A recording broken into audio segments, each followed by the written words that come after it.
तो welcome to gregarious maths. तो कैसे हैं आप सभी बच्चों? आई होप कि आप सभी बहुत ही अच्छे होंगे। तो चलिए आज, जैसा कि आप लोगों ने थंबनेल में देख ही लिया होगा कि आज है थर्ड चैप्टर, ये हिंदी माध्यम के लिए क्लास है। तो चलिए हम लोग शुरू करते हैं क्लास को। दो चर वाले रैखिक समीकरण योग, इसमें हम लोग मुख्य रूप से दो टॉपिक पढ़ेंगे। दो ही टॉपिक में इसको कवर कर दिया जाएगा, ठीक है। दो टॉपिक पढ़ेंगे। पहले का नाम है रैखिक समीकरण युग्म का ग्राफिक विधि से हल, और दूसरा टॉपिक है एक रैखिक समीकरण युग्म को हल करने की बीजगणितीय विधि, जिसके अंतर्गत हम लोग प्रतिस्थापन विधि पढ़ेंगे और दूसरा पढ़ेंगे विलोपन विधि। ठीक है, तो हम लोग क्या पढ़ेंगे, चलिए हम लोग शुरू करते हैं वीडियो को।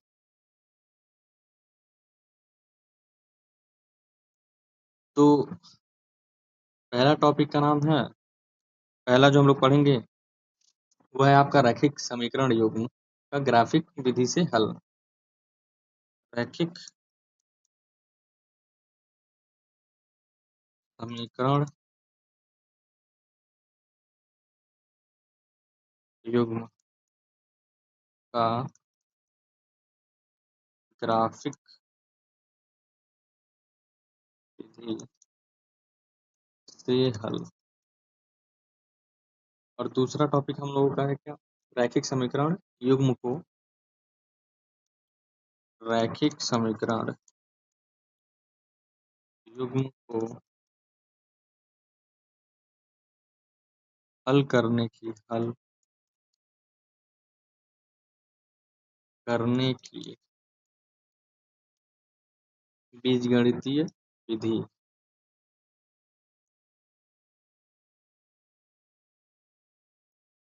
विधि जिसके अंतर्गत हम लोग दो चीजें पढ़ेंगे। पहला पढ़ेंगे प्रतिस्थापन विधि, प्रतिस्थापन विधि। दूसरा हम लोग पढ़ेंगे विलोपन विधि, विलोपन विधि। यही है दो टॉपिक जो हम लोग पढ़ने वाले हैं। और अगर ये दो टॉपिक हम लोग पढ़ लेंगे तो यहाँ से हम इम्पोर्टेंट क्वेश्चन, इसी लेक्चर में इम्पोर्टेंट क्वेश्चन कराया गया है, कुछ एग्जांपल्स करवाए गए हैं, कुछ एक्सपेक्टेड क्वेश्चन है। तो ये जो वीडियो है ना, अगर इसमें जो क्वेश्चन करवाया जा रहा है और जो क्वेश्चन होमवर्क में दिया जा रहा है, अगर वो क्वेश्चन कर लिया आप लोग ना, तो 100% आप लोग बोर्ड में बहुत अच्छा करके आएंगे। तो पहला टॉपिक आपको जो दिख रहा है, ये वाला है। पहला टॉपिक जो आपको दिख रहा है, रैखिक समीकरण युग्म का ग्राफीय विधि से हल।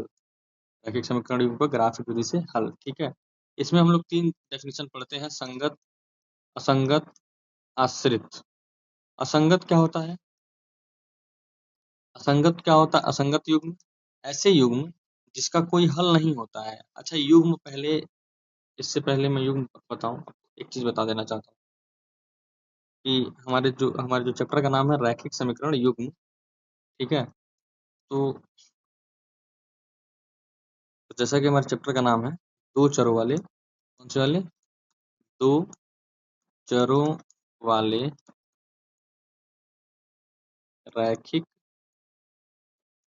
समीकरण युग्म, युग्म, ठीक है। इसमें देखिए दो लिखा है, दो चर वाले। दो चर मतलब कि आपको क्या मिल सकता है, एक x मिल सकता है, एक y, या तो a मिल सकता है या तो b मिल सकता है, या तो कुछ ऐसे ही रैंडम दो चर वाली चीजें मिल सकती हैं, ठीक है। और क्या कह रहा है, रैखिक मिलेंगी, यानी कि रैखिक मतलब क्या, पावर हमेशा वन होगा। रैखिक का मतलब क्या होगा कि जो घात होगा ना, घात घात जो होगा वो क्या होगा, वन होगा। क्या होगा? वन होगा, ठीक है। और कह रहा है समीकरण युग्म, यानी कि समीकरण एक नहीं होगा, दो दो समीकरण एक साथ होंगे। यानी कि इसका मतलब समझ में आना, ये दो चर वाले यानी दो चर होंगे, ठीक है। दो चर होंगे, ये जो लिखा है दो चर होंगे इस तरह से, ठीक है। रैखिक मतलब होता है घात एक होगा, और दूसरा है समीकरण युग्म, यानी कि हमेशा दो के पेयर में समीकरण होगा। फॉर एग्जाम्पल अगर मैं कहूँ कि, अगर मैं एग्जाम्पल की बात करूँ कि कैसा दिखेगा, तो x minus y equals to 0 हो सकता है, या फिर ये पहला एग्जाम्पल है। सॉरी, और इसके साथ साथ एक और समीकरण होगा, या तो नीचे लिखें या तो बगल में लिख लें कि x प्लस में 2y इक्वल्स टू 1, ठीक है। ये पेयर में हो गया। अब देखिए ये जो पहला एग्जाम्पल है ना, इसको ऐसे लिख सकते हैं, या फिर हम लोग हमेशा ऐसे नहीं, हमको नॉर्मली हमको इस तरह से दिखेगा। नॉर्मली हमको क्या दिखेगा, इस तरह दिखेगा, x माइनस का y equals to 0, x plus का 2y इक्वल्स टू 1। ये देखिए इसमें क्या है कि x पे पावर 1 है, y पे पावर 1 है, और दो चर हैं, यानी कि इसमें क्या हो गया, दो चर हो गया, घात 1 है, इसका मतलब हो गया रैखिक है। और हमेशा देखिए सीक्वेंस मतलब पेयर में है, यानी कि एक समीकरण ये है और एक समीकरण ये है, यानी कि दो समीकरण है एक साथ आ रहे हैं, इसलिए इसको क्या कहते हैं, युग्म कहते हैं। तो क्या कहते हैं, युग्म कहते हैं। बात समझ में आ गई आपको कि क्यों कहा जा रहा है कि दो चर वाले रैखिक रैखिक समीकरण समीकरण युग्म क्यों कहा जा रहा है। समीकरण युग्म समझ में आया, हमेशा दो होते हैं, रैखिक समझ में आ रहा, घात एक होने की वजह से दो चर, यानी देखिए हमेशा दो चर है, एक्स भी है और वाई भी है, ठीक है।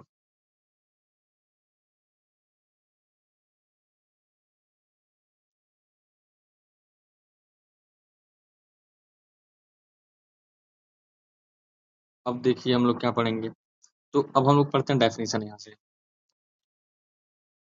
डेफिनेशन पढ़ेंगे तो संगत असंगत सॉरी असंगत है पहला।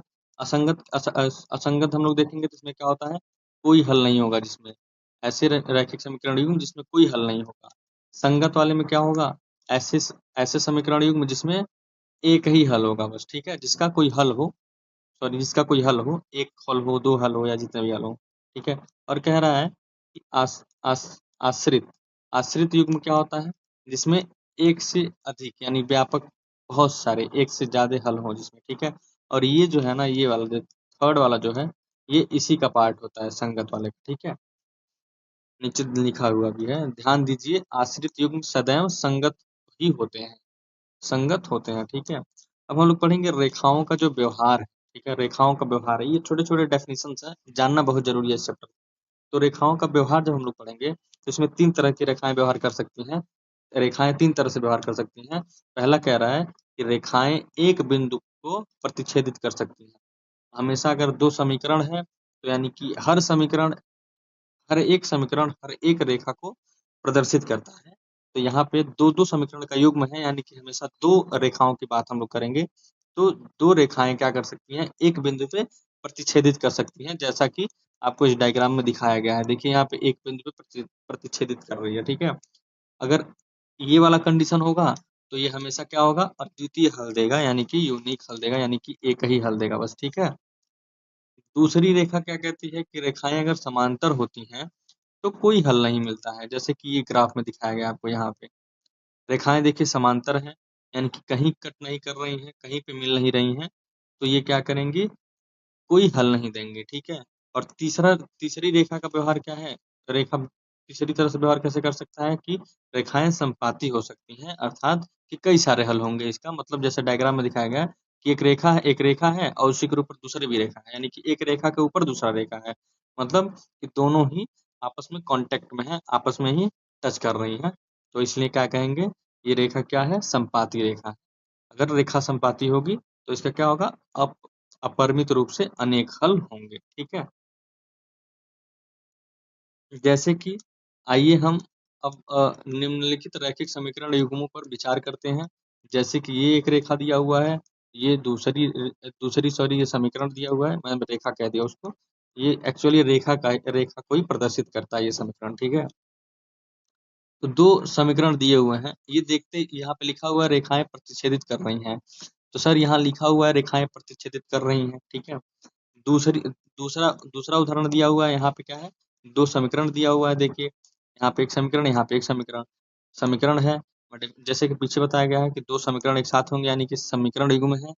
दो चर भी हैं इसमें, एक्स भी है, वाई भी है, ठीक है। घात सब पे एक एक है, सभी पे घात क्या है, एक है, सभी चरों पे घात एक है। इसीलिए हम इस चैप्टर को कहते हैं दो चर वाले रैखिक समीकरण युग्म, ठीक है। दो चर हैं इसमें, रैखिक है, और क्या है, युग्म, रैखिक समीकरण युग्म हमेशा साथ आते हैं। ये दूसरा देखिए, ये रेखाएं क्या है, संपाती हैं। अब तीसरे में क्या है, ये देखिए समीकरण दिया हुआ है और कह रहा है कि ये रेखाएं समांतर हैं। तो सर ठीक है, ये तो बता दिया, हम कैसे जानेंगे कि रेखाएं, हम भी तो हम हमको भी इस चैप्टर में आपको भी सिखाया जाएगा कि कैसे हम देखते ही पहचान सकते हैं कि रेखाएं समांतर हैं, समपाती हैं या फिर एक दूसरे को एक बिंदु पे प्रतिच्छेदित करती हैं। ठीक है, यहाँ देखिए नीचे कुछ इंपॉर्टेंट पिन दिया हुआ है। कह रहा है कि यहाँ A1 B1 C1 और A2 B2 C2 व्यापक रूप में दिए गए हैं। ठीक है, समीकरणों के गुणांक को व्यक्त करता है। जैसे कि ये जो x है ना, ये x कलर मैं चेंज कर लेता हूँ, आपको दिखेगा। ये ये नहीं कलर दिख रहा है आपको, ठीक है, दिख रहा है? ये जो रेखा, ये जो x है ना, x का गुणांक देखिए यहाँ पे। ठीक है, ये y दिया है, y का गुणांक देखिए यहाँ पे, और ये c है। ठीक है, ये इस वाले में देखिए ये x दिया है, x का गुणांक देख लीजिए। अगर कुछ नहीं है गुणांक तो 1 मानते हैं। ये y दिया है, इसका गुणांक देख लीजिए। ये क्या है? ये c है। ठीक है, अब देखिए ये पहली समीकरण है, इसीलिए x के गुणांक को हम लोग क्या मानते हैं? a1। y के गुणांक को क्या मानते हैं? b1। ठीक है, और c को क्या मानते हैं? c1। इसी तरह से x के गुणांक को हम a2 मानेंगे। इस दूसरा समीकरण है इसलिए। ठीक है, दूसरा समीकरण इसलिए y के गुणांक को क्या मानेंगे? b2 मानेंगे। ये c को c2 मानेंगे। ठीक है, एक तरीका और मैं बता देता हूँ आपको। यहाँ देखिए, जैसे कि मैं कह रहा हूँ ना कि हमें क्या मानना पड़ेगा, अगर जैसे मैं कह रहा हूँ कि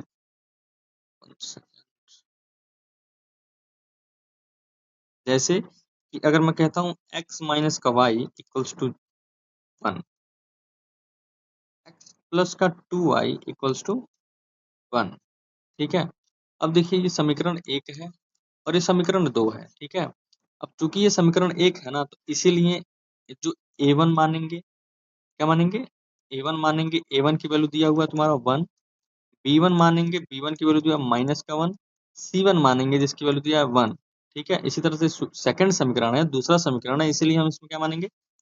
a2 मानेंगे। a2 की वैल्यू क्या दिया हुआ है? 1। b2 की वैल्यू क्या दिया हुआ है? 2।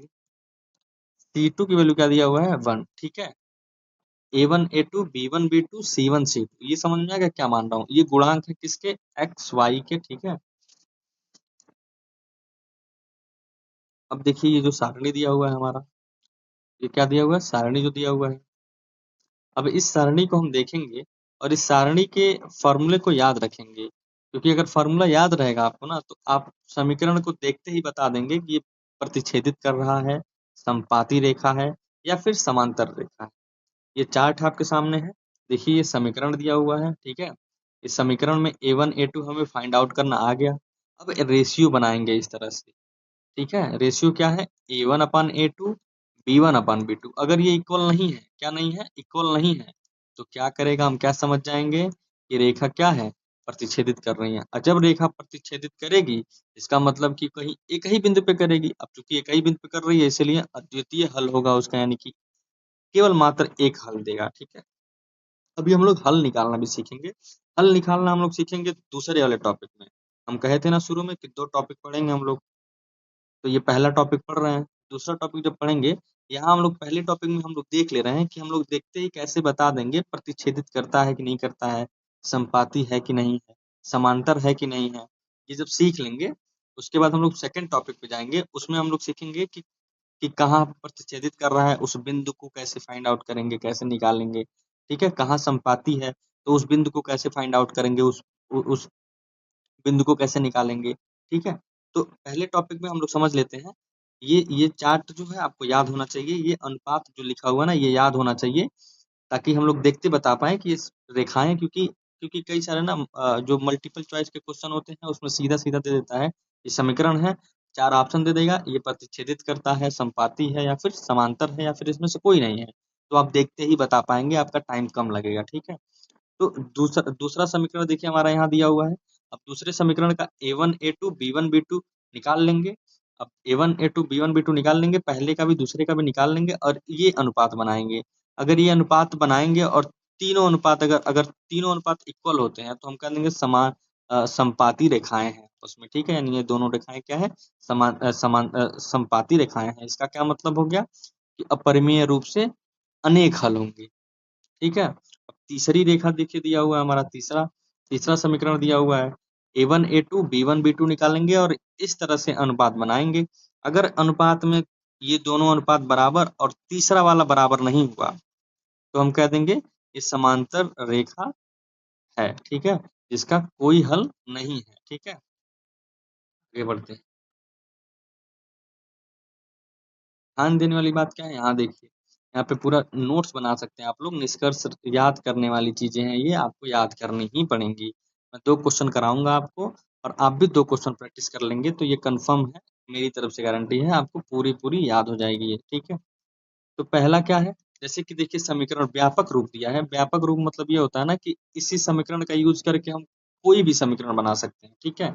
तो व्यापक रूप का मतलब यही होता है कि जनरल फॉर्म है, इसी इसका यूज करके हम A1 B1 C1 की वैल्यू या A2 B2 C2 की वैल्यू जो भी हम मानेंगे और उसको रख देंगे तो वो क्या हो जाएगा, नए तरीके का समीकरण हमें प्राप्त हो जाएगा, ठीक है। इसीलिए इसको व्यापक रूप कहते हैं। अब देखिए व्यापक रूप में एक एक समीकरण माना है और ये दूसरा समीकरण माना है, ठीक है। अब मान लिया है, अब कह रहा है अगर 3 तरह से व्यवहार करेंगी रेखाएं, ठीक है। पहला कहेगा प्रतिच्छेद करेगा तो ये वाला अनुपात बनेगा, ठीक है। समांतर संपाती होगा तो ये वाला अनुपात बनेगा, अगर समांतर हुआ तो ये वाला अनुपात बनेगा, ठीक है। मैं आपसे पूछ लूं एक बार, टेस्ट ले लिया जाए, देखा जाए किसको याद है किसको नहीं याद है, क्लास में याद करके जाइए। अगर रेखा प्रतिच्छेदित कर रहा है, राइटिंग काफी अच्छी नहीं है मेरी, आई होप कि को बहुत दिक्कत नहीं होगा। प्रतिच्छेद करेगा अगर रेखा तो क्या अनुपात बनेगा बताइए, A1/A2 not equals to B1/B2। कितने लोगों का सही है ये? दूसरी बात क्या है कि रेखा अगर संपाती होगा तो क्या कंडीशन सेटिस्फाई करेगा, क्या अनुपात बनेगा, A1/A2 इक्वल होगा B1/B2 इक्वल होगा C1/C2 के, क्यों? सही बात है। तीसरा कंडीशन क्या था, तीसरा रेखा का व्यवहार क्या था, समांतर। इसका कंडीशन क्या था, A1/A2 equal B1/B2 not equal C1/C2। अच्छा, इसका मतलब समझ में आ रहा है, इसका मतलब ये हुआ इसका मतलब ये हुआ कि अगर A1/A2 का अनुपात लेंगे तो ये कभी भी इक्वल नहीं होगा किसके, C1/C2 के, ठीक है, इक्वल नहीं होगा। और B1/B2 का अनुपात लेंगे तो ये भी किसके इक्वल नहीं होगा, C1/C2 के इक्वल नहीं होगा। लेकिन A1/A2 ये वाला समीकरण, सॉरी ये वाला समीकरण और ये वाला समीकरण दोनों आपस में क्या होंगे, इक्वल होंगे, ठीक है। इस बात समझ में आ गई? आप लोग एक बार फिर से चेक कर सकते हैं। चलिए आगे बढ़ते हैं हम लोग। क्वेश्चन दिया हुआ है आपके सामने, ग्राफिकल द्वारा जांच कीजिए कि समीकरण युग्म संगत हैं, यदि ऐसा है तो इन्हें ग्राफ द्वारा हल करें, ठीक है। हमें ये क्वेश्चन दिया हुआ है, हल यहाँ पे दिया हुआ है, यहाँ देखिए 2 समीकरण दिया हुआ है, समीकरण को उसका नाम दे दिया हुआ है, समीकरण 1 और समीकरण 2, ठीक है। अब क्या किया है, अब चूंकि मैं आगे बताऊंगा कि क्यों इस तरह से कंडीशन लेके चलेंगे और ये क्वेश्चन में इस तरह का क्वेश्चन तो नहीं ही आता है, ठीक है। आपको क्वेश्चन आएगा तो आपके इसी टेबल से क्वेश्चन आएगा और आपसे पूछ लिया जाएगा सीधा सीधा कि आप बताइए प्रतिच्छेदित करता है कि नहीं करता है, समांतर है कि नहीं है, या संपाती है कि नहीं है, ठीक है। लेकिन फिर भी एक एग्जाम्पल हम लोग समझ लेते हैं, ये वाला, ठीक है, ग्राफ द्वारा हम लोग बताएंगे। तो हम लोग यहाँ से क्या करते हैं ना कि हम कहते हैं कि जैसे सिंपल सा यहाँ स्टेटमेंट लिखा हुआ है, आप स्टेटमेंट यहाँ से कॉपी कर सकते हैं, ठीक है। यहाँ कह रहा है कि आइए समीकरण समीकरण 1 समीकरण 2 जो कि नाम दे दिया हुआ है, ग्राफ खींचते हैं। इसके लिए हमें प्रत्येक समीकरण के 2 हल ज्ञात करते हैं, 2 हल ज्ञात करते हैं प्रत्येक समीकरण ग्राफ खींचने के लिए, ठीक है। समीकरण यहाँ पे नाम दे दिया हुआ है समीकरण का, ठीक है, समीकरण, ठीक है। तो देखिए ये पहली रेखा जो है और ये दूसरी रेखा है, ये क्या किया ना, अपने अकॉर्डिंग क्या किया है, जीरो, अगर एक्स की वैल्यू 0 ले लिया है ना। अब देखिए यहाँ से एक्स एक्स तो यहाँ लिखा हुआ है, ये वाई की वैल्यू ये क्यों लिखा हुआ है पता है आपको? पक्षांतर विधि पता है आपको क्या होता है? पक्षांतर विधि में क्या होता है, यहाँ लिखा हुआ है एक्स प्लस का 3y इक्वल्स टू 6, ठीक है। पक्षांतर विधि में क्या होता है कि हम इसको पक्षांतर करते हैं, जैसे कि 6 और ये x को जब इधर ले आएंगे तो माइनस का x हो जाएगा, और y को अगर यहीं रखेंगे 3 को इधर ले आएंगे तो 6 माइनस का x, डिवाइड बाई 3। अब समझ में आया ना y की वैल्यू क्यों ये लिखा हुआ है पीछे। इसी तरह से दूसरे वाले समीकरण दूसरे वाले ग्राफ में भी x और y की वैल्यू इतने लिखी हुई है, यहीं से पक्षांतर करके, ठीक है। जब x की वैल्यू क्या, पहले वाले में देखिए, जब x की वैल्यू 0 ली गई है, तो जब 0 की वैल्यू यहाँ रखेंगे ना तो ये y की वैल्यू 2 मिल जाएगा। जब x की वैल्यू 6 यहाँ रखेंगे ना तो y की वैल्यू क्या मिल जाएगी, 0 मिल जाएगी, ठीक है। तो हमें 2x की वैल्यू मिल गई, 2y की वैल्यू मिल गई, ठीक है। अब इस समीकरण से भी सेम काम यही करेंगे, जब x की वैल्यू 0 रखेंगे, यहाँ रखेंगे x की वैल्यू 0 तो माइनस का 4 मिल जाएगा। अगर x की वैल्यू यहाँ 3 रखेंगे इसमें तो क्या मिल जाएगा, माइनस का 2 मिल जाएगा y की वैल्यू, ठीक है। अब इसी का यूज करते हुए हम लोग क्या करेंगे, ग्राफ बनाएंगे। तो जब इसका यूज करके हम लोग ग्राफ बनाएंगे ना तो कुछ इस तरह से आपको ग्राफ दिखेगा, ठीक है।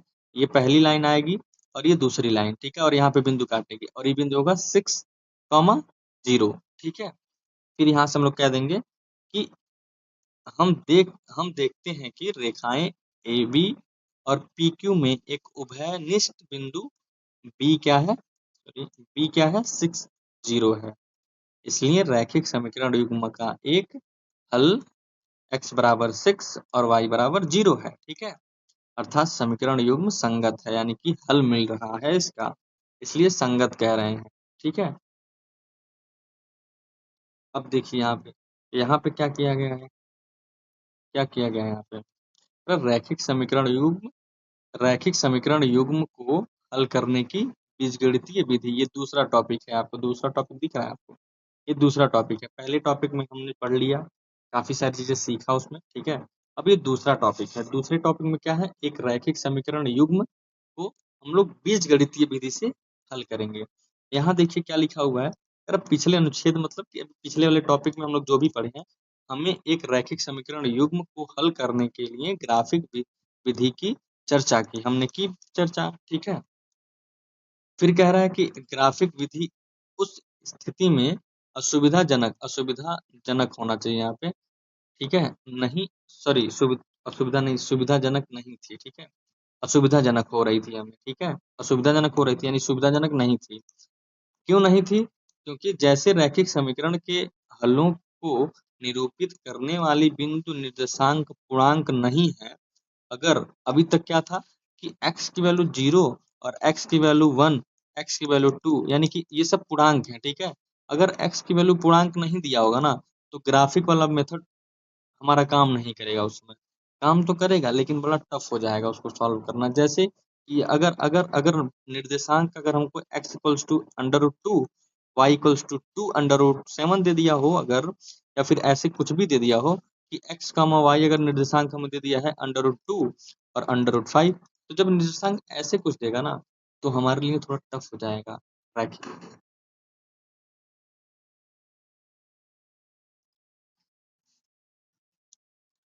तो यहाँ पे लिखा हुआ है,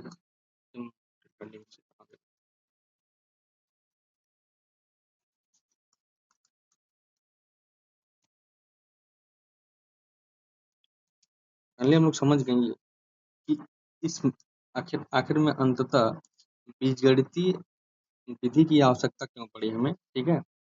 ताकि जो जो पूर्णांक नंबर नहीं भी है निर्देशांक में, उनको भी इजीली हम लोग सॉल्व कर पाए, इजीली कवर कर पाए, फाइंड आउट कर पाए। तो अब हम लोग इस हेडिंग में पढ़ेंगे सिंपल सा कि बीजगणितीय विधि से हम लोग किस तरह से रैखिक समीकरण युग्म के हल ज्ञात करेंगे। अब हम लोग फाइनली हल ज्ञात करना सीखेंगे हम लोग, ठीक है। और इसमें दो तरह की विधियां हैं। पहला क्या है बता देता हूँ, इसमें शुरू में बताया गया आपको, इसमें दो तरह की विधि है। पहला विधि सीखेंगे हम लोग, क्या पहला विधि सीखेंगे, प्रतिस्थापन विधि, प्रतिस्थापन विधि सीखेंगे हम लोग, ठीक है, प्रतिस्थापन विधि। और दूसरा हम लोग क्या सीखेंगे, दूसरा क्या सीखेंगे, विलोपन विधि, विलोपन विधि सीखेंगे, ठीक है। ये दो चीजें हम लोग सीखेंगे। चलिए हम लोग पहला शुरू करते हैं, पहले विधि को सीखना। तो पहले विधि में ये है ना, ये पहले विधि में ये है, जैसे पहले विधि में विधि बता दूं पहले या फिर क्वेश्चन बता दूं, विधि बता देते हैं पहले, ठीक है। पहले विधि बता देते हैं, नहीं चलिए क्वेश्चन से ही हम लोग शुरू करते हैं, हम जैसे अकॉर्डिंग हम जैसा सोच के पहले आए उसको चेंज नहीं करते हैं। तो क्वेश्चन से ही हम लोग बताते हैं, ठीक है, आपको समझ में भी आए। इसमें क्या होता है ना कि प्रतिस्थापन विधि के द्वारा निम्नलिखित रैखिक समीकरण युग्म को हल करना होता है। तो जब प्रतिस्थापन विधि से हल करेंगे तो जाहिर सी बात है, नाम से ही लग रहा है प्रतिस्थापन, यानी कि कुछ ना कुछ प्रतिस्थापित करना पड़ेगा। ठीक है, यानी कि कुछ ना कुछ की वैल्यू हटा के फिर उसकी जगह दूसरी वैल्यू डालनी पड़ेगी। यानी कि यहाँ पे दो अचर हैं यहाँ पे, सॉरी दो चर हैं यहाँ पे। ठीक है, दो चर हैं, तो इनको पहले स्टेप में हम लोग सोल्यूशन में देखते हैं, हल में देखते हैं हम लोग। पहले स्टेप में क्या करेंगे, हम किसी एक समीकरण को लेते हैं और किसी एक चर को दूसरे के पदों में लिख लेते हैं। ठीक है, यानी किसी भी एक समीकरण को, यानी ये पहला समीकरण हम लोग लेंगे और एक चर को दूसरे चर के पदों में हम लोग क्या करेंगे, लिख लेंगे। जैसे कि देखिए, ये पहला समीकरण, दूसरा समीकरण लिया गया है यहाँ पे, कह रहा आइए समीकरण 2 को लेते हैं। समीकरण दूसरे को लिया गया है। अब यहाँ देखिए x को यहीं रखा गया है, पक्षांतर विधि से x की वैल्यू हम लोग ऐसे लिख सकते हैं। ठीक है, कैसे लिखा गया है यहाँ पे, x plus 2y equals to 3 को लिखा गया है, x को यहीं रखा गया है, 3 वहीं पे है, इस 2y को पक्षांतर करके उस साइड ले जाएंगे तो 2 माइनस का 2y हो जाएगा। ठीक है, ऐसे लिखा गया है। और इसको ऐसे लिखने के बाद हम लोग क्या किया, समीकरण नंबर 3 मान लिया है। ठीक है, अब दूसरे चरण में क्या कह रहा है, इतनी सी बात समझ में आई, इतनी सी बात। अब दूसरे में क्या कह रहा है कि x की जो वैल्यू मिली है ना, उसको समीकरण 1 में क्या करते हैं, रख देते हैं, और उसी रखने को क्या कहते हैं, प्रतिस्थापन। उसी रखने को क्या कहते हैं हम लोग, प्रतिस्थापन कहते हैं। तो देख रहे हैं ना, किसी एक चर को दूसरे चर के पदों में लिख लेते हैं और फिर जो भी वैल्यू हमें मिलता है हम लोग समीकरण में ले जाके रखते हैं। ठीक है, तो चूंकि दूसरे दूसरे का यूज करके हम लोग प्रतिस्थापित किए हैं एक्स के रूप में, तो दूसरे को छोड़ के हम लोग क्या करेंगे, पहले वाले का यूज नहीं हुआ है तो पहले वाले को यूज करेंगे हम लोग प्रतिस्थापन करने के लिए। तो अब रखेंगे, अब देखिए पहला समीकरण में क्या है, 7 दिया है, यहाँ दिया था एक्स पूरा, लेकिन एक्स की वैल्यू हम लोग अभी समीकरण 3 में क्या माने हम लोग, 3 माइनस में 2 आई, यहाँ रख देंगे। फिर माइनस तो पहले से ही था।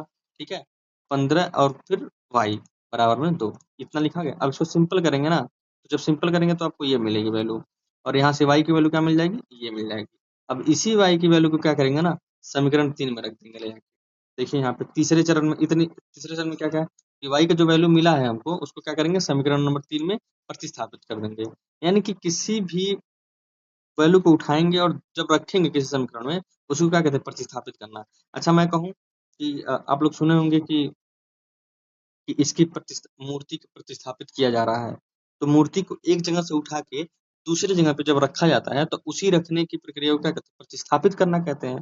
यानी कि एक जगह से सेम वैल्यू को उठा के दूसरी जगह उसी वैल्यू को रखते हैं तो उसको प्रतिस्थापन विधि कहते हैं। ठीक है, फिर यहाँ से जब रखेंगे ना, इसमें समीकरण नंबर 3 में, तो देखिए x तो पहले से ही था, 3 था, माइनस तो पहले से था, 2 था, लेकिन यहाँ y था, y की जगह क्या रख दिए हैं, 19/29। तो x की वैल्यू हमें मिल जाएगी 49/ये। तब देखिए यहाँ पे प्रतिस्थापन विधि से हमने निकालना सीख लिया x और y की वैल्यू। ठीक है, इस समझ में आई। अगर इसको सत्यापित करना है ना, बहुत इंपॉर्टेंट है, सत्यापित कैसे करेंगे, हमको कैसे पता चलेगा हम लोग जो वैल्यू निकाले वो सही है या फिर नहीं है।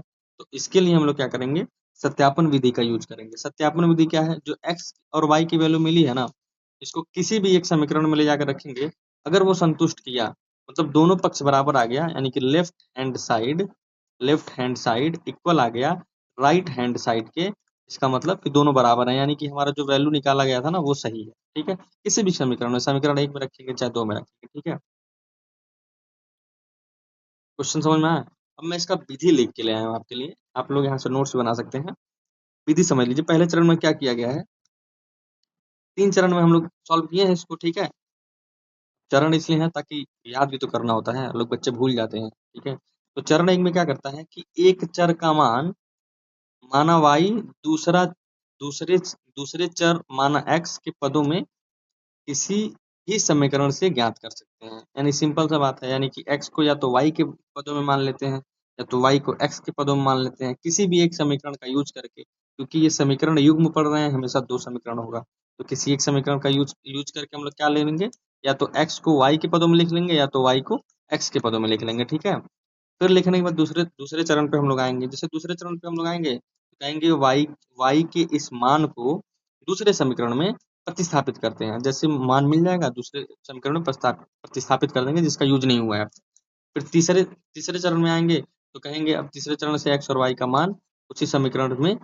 प्रयोग किया जा सकता है। ठीक है, इतनी सी बात है। एक क्वेश्चन कर लिया जाए, विलोपन करने से पहले क्वेश्चन कर लिया जाए। विलोपन करने से पहले क्वेश्चन कर लिया जाए। आप लोग करेंगे, क्वेश्चन सॉल्व करेंगे आप लोग? तो चलिए क्वेश्चन दे देता हूँ मैं आपको एक करने के लिए। अब देखिए जो मैं क्वेश्चन करा रहा हूँ ना, ये काफी मोस्ट इंपॉर्टेंट क्वेश्चन कह सकते हैं इसको, इंपॉर्टेंट क्वेश्चन है। तो चलिए आप क्वेश्चन ले लीजिए। पहला क्वेश्चन है, इसको क्या करना है, प्रतिस्थापन विधि का यूज करना है। प्रतिस्थापन विधि का यूज करना है। क्या चीज का यूज करना है? विधि का यूज करना है। ठीक है, सॉल्व करना है इसको। ये क्या करना है, विधि, प्रतिस्थापन विधि से हल करें। ठीक है, से हल करें। ठीक है, तो पहला क्वेश्चन है आपके सामने, x plus y equals to 14 और x minus y equals to 4। ठीक है, और दूसरा क्वेश्चन, आप ये दोनों क्वेश्चन करिएगा आप लोग। ठीक है, 3x माइनस का Y equals to 3, 9x minus का 3y इक्वल्स टू 9। ठीक है, इन दोनों को सॉल्व करिए आप लोग। ठीक है, इन दोनों क्या करना है, याद करिए। ठीक है, चलिए हम लोग आते हैं दूसरे वाले मेथड पे। दूसरा मेथड क्या है, विलोपन विधि। सर ये विलोपन विधि क्या है? यानी कि विलोपन से नाम से ही लग रहा है ना, विलुप्त कर दिया जाएगा किसी एक चीज को। ठीक है, विलुप्त कर दिया जाएगा। तो क्योंकि प्रतिस्थापन विधि को मैंने सीधा समीकरण के रूप में लाया, लेकिन इसको मैं इस तरह स्टेटमेंट बेस्ड क्वेश्चन पे लाया हूँ ना, ताकि स्टेटमेंट बेस्ड क्वेश्चन को देख के भी आपको जनरेट करना है कि कैसे हम समीकरण बना सकते हैं। पहले समीकरण बना लेंगे, फिर हम लोग अप्लाई कर देंगे। ठीक है, तो एक स्टेप इसमें और बढ़ जाएगा कि पहले हमारा समस्या ये, पहले समस्या नहीं था ये कि हमें खुद ही बनाना है समीकरण। लेकिन इसमें क्या है ना, इस वाले क्वेश्चन में क्या है, ये समस्या ये आ गई कि हम लोग कैसे पहले बनाएंगे समीकरण, फिर समीकरण बनाने के बाद हम लोग क्या करेंगे, उसको हल करेंगे। तो समीकरण बनाना सीखेंगे। कह रहा है दो व्यक्तियों की आय अनुपात में दिया हुआ है 9 और 7 है, और उनके खर्चों का अनुपात 4:3 है। ठीक है, 4:3 है। ये लग रहा है दो दो बार प्रिंट आउट हो गया। 4:3 है। यदि प्रत्येक व्यक्ति प्रति महीने में 2000 बचा लेता है तो उसकी मासिक आय बता। ठीक है, यानी कि मासिक आय रुपए में पूछ रहा है आपसे, अनुपात में दिया है, रुपए में पूछ रहा है। तो ठीक है, सोल्यूशन देख लेते हैं हम लोग। हल में हम लोग देखते हैं कि आइए दोनों व्यक्तियों की मासिक आय को क्रमशः जो अनुपात में दिया था उसको रुपए में मान लेते हैं। 9x, ठीक है, तथा 7x, 7x मान लिया गया। निरूपित करते हैं और उनके खर्चे को 4y और 3y के रूप में निरूपित करते हैं। ठीक है, तो अब देखिए आय को हम लोग 9y निरूपित किए हैं, और उसमें से हम जब घटाएंगे उसके खर्च को तो बचत मिल जाएगा। अब बचत कह रहा है कि प्रत्येक कौन कितना बचा रहा है, 2000 रुपये बचा रहा है। यानी कि अगर कोई व्यक्ति ए है, उसकी अगर आय 9 रुपए है, 9x रुपए है, उसमें से हम लोग क्या कर रहे हैं, 4x को जब घटा दिए हैं तो उसका क्या बच गया है, बचत बच जाएगा। ठीक है, बचत क्या मिलेगा, बचत ही बच जाएगा। ठीक है, फिर दूसरे दूसरे समीकरण को कैसे बनाएंगे कि 7 रुपए कमा रहा है, 7x रुपए, उसमें से अगर हम 3x रुपए घटा देंगे तो भाई बचत उसका मिल जाएगा। और चूंकि बचत 2 ही 1000 रुपए है, क्वेश्चन में हमसे कहा है कि प्रत्येक व्यक्ति के पास कितना बचता है, 2000 रुपए। तो इस पहले समीकरण, पहले को पहला समीकरण मान लिया गया है, दूसरे को दूसरा समीकरण मान लिया गया है। अब जैसे समीकरण बन गया, अब फिर हम लोग अपना चरण का यूज कर सकते हैं। तो कह रहा है कि y के गुणांकों को समान करने के लिए समीकरण 1 में 3 से तथा समीकरण 2 में 4 से गुणा करते हैं। अब देखिए इसमें विलोपन विधि है, तो कोई एक चर को ना विलुप्त कर देंगे। ठीक है, घटा के या जोड़ के क्या करेंगे, विलुप्त कर देंगे। अब जिसको विलुप्त करेंगे ना उसको इक्वल करेंगे पहले।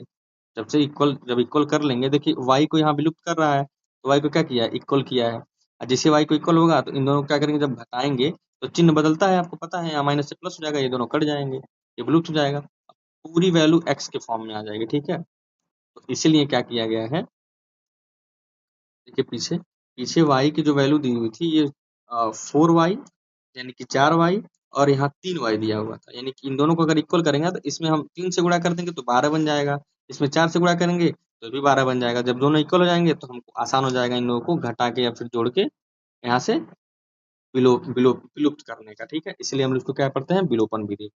चलिए देखिए आगे। तो जैसे ये हम लोग कर लेते हैं, फिर यहाँ से हम लोग क्या करते हैं, इसको विलुप्त कर देते हैं।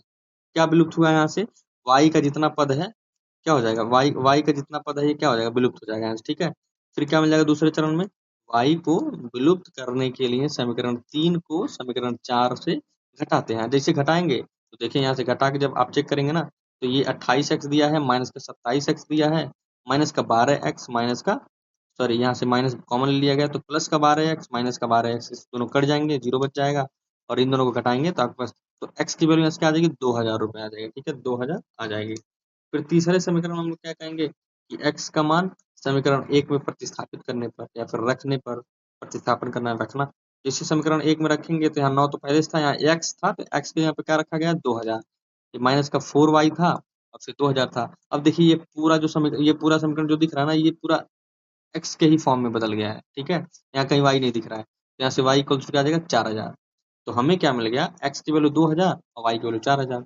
तो अगर हमें आय ज्ञात करना है, व्यक्ति की क्या करना, आय ज्ञात करना है, तो हमें पता था कि 9 संबंधित 7 के अनुपात में था, और ये 9x मान देते और 7x माने थे। तो अगर x की वैल्यू क्या है 2000 है, तब 9 की वैल्यू यहाँ रखेंगे, सॉरी ये y था, तो 9x था, तो 9 और x के जब गुणा करेंगे तो 18000 मिल जाएगा यहाँ पे। और यहाँ क्या था 7y था, y की वैल्यू 4000 है, यहाँ पे हम लोग x ही माने थे, 7x ही माने थे हम लोग, क्या माने थे 7x ही माने थे। ठीक है, यहाँ पे भी जब हम लोग रखेंगे x की वैल्यू तो 7 7 दूनी 14 हो जाएगा, यानी कि आ जाएगा 14000 रुपये।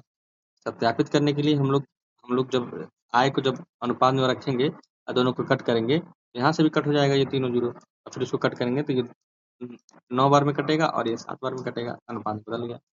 फिर इसी का यूज करके हम लोग क्या खर्चा भी देख सकते हैं, खर्चा भी देख सकते हैं। ठीक है, तो यहाँ से हम लोग बता सकते हैं रुपए में, क्या रुपए में आया है 18,000 और 14,000 रुपये। ठीक है, इसकी विधि देख लीजिए, विधि है इसकी, विधि नहीं दिया, विधि यहाँ पे दिया हुआ है, विधि यहाँ पे दिया हुआ है। पहले चरण में क्या करते थे कि किसी एक पद को क्या कर रहे हैं विलुप्त करते हैं। ठीक है, क्या करते हैं, एक पद को विलुप्त करने के लिए क्या करते हैं, उसको उस पद को इक्वल करते हैं और फिर उन दोनों को घटाते हैं तो विलुप्त हो जाता है। ठीक है, दूसरे में क्या करते हैं घटाते हैं, और तीसरे में जैसे विलोपन हुआ तो एक्स किसी दूसरे वाले पद में मिल जाएगा, और उसी उसी का यूज कर किसी समीकरण में यूज कर देंगे तो चौथे वाले में क्या मिल जाएगा, जिसका नहीं मिला है उस चर का क्या मिल जाएगा, वैल्यू मिल जाएगा। और उन दोनों को सत्यापित करना होगा तो भाई एक्स की वैल्यू या फिर वाई की वैल्यू जब रखेंगे उठा के तो आपको वैल्यू मिल जाएगी वहां से।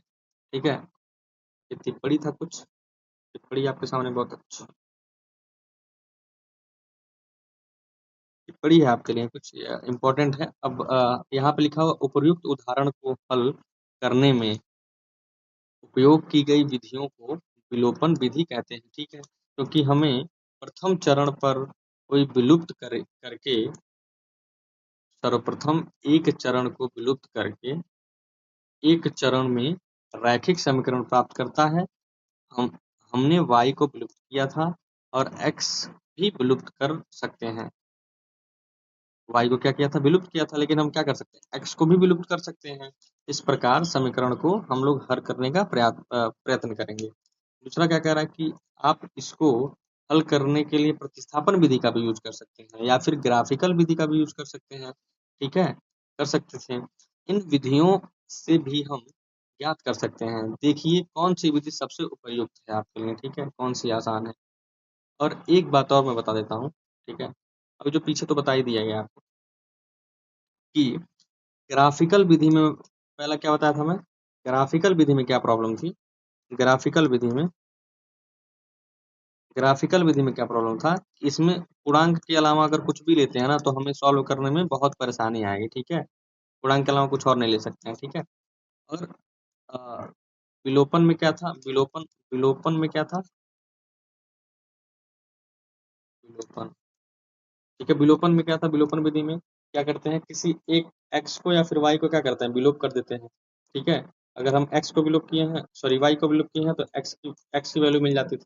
फिर इसी x की वैल्यू को किसी भी समीकरण में रख के y की वैल्यू फाइंड आउट कर लेते थे हम लोग। अगर हम लोग x को विलोप नहीं करके, सॉरी y को विलोप ना करके x को विलोप करते हैं तो y के रूप में हमें वैल्यू मिल जाएगी, और उसी वैल्यू को हम लोग समीकरण में रखेंगे तो हमें x की वैल्यू मिल जाएगी। समझ में आया? विलोप करते हैं इसमें। लेकिन प्रतिस्थापन में क्या करते थे हम लोग, प्रतिस्थापन में क्या करते थे, प्रतिस्थापन में क्या करते थे हम लोग, प्रतिस्थापन में ना x को या तो y के पदों में लिखते थे या फिर y को x के पदों में लिखते थे और लिखने के बाद उसी को समीकरण 3 मानते थे और फिर उसी की वैल्यू क्या रखते थे, जिसका यूज नहीं किए हैं, जिसका यूज नहीं हुआ है अभी तक, उस समीकरण में रखते थे, तो वहां से हमें x की वैल्यू मिलती थी और फिर उसी x की वैल्यू को किसी भी समीकरण में रखते थे, y की वैल्यू मिलती थी। सेम काम इसमें था। ठीक है, तो आई होप आप लोगों को ये वीडियो अच्छे से समझ में आया होगा और मैं इस पे 2-3 क्वेश्चन देना चाहूंगा। 2 क्वेश्चन देना चाहूंगा आपको विलोपन पे। ठीक है, जैसे कि प्रतिस्थापन में 2 क्वेश्चन दिया गया है, विलोपन में 2 क्वेश्चन आप दे सकते हैं, यही इंपॉर्टेंट क्वेश्चन है। ठीक है, तो इसको कहते हैं, क्वेश्चन है ये, विलोपन विधि से हल करें। हल, हल नॉट छल, हल करें। ठीक है, पहला क्वेश्चन है आपका 2x प्लस में 3y equals to 8, 4x plus में 6y इक्वल्स टू 1। दूसरा क्वेश्चन है आपका x प्लस का y equals to 5, 2x plus का 2x माइनस का, सॉरी माइनस है ये, 2x minus minus 3y equals to 4। ठीक है, ये दोनों क्वेश्चन सॉल्व करिए।